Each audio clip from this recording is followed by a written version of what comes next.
मी दातांवरच्या मेडिसिनवर एक video post केलेला, इथे दिसत असेल.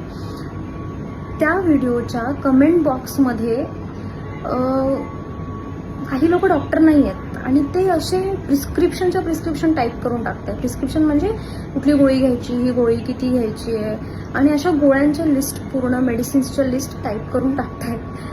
म्हणजे हे काय असं, हे कमेंट बॉक्समध्ये पूर्ण स्वयंघोषित डॉक्टर्स बसलेत असं वाटतंय मला. म्हणजे ठीक आहे, तुम्हाला माहिती असेल मेडिसिनचं नाव, पण ते असं रॅन्डमली कुठल्याही कमेंट बॉक्समध्ये टाकणं. आणि व्हॉट इफ एखाद्या पेशंटनी किंवा काही लोकांनी ब्लाइंडली ते बघितलं आणि त्यांना ते खरं वाटलं आणि त्यांनी त्या गोळ्या घेतल्या आणि त्याची त्यांना रिॲक्शन झाली, मग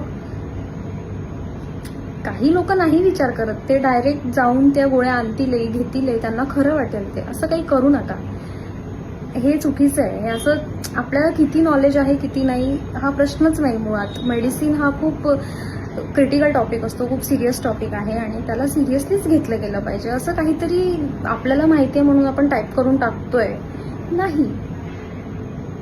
थँक्यू.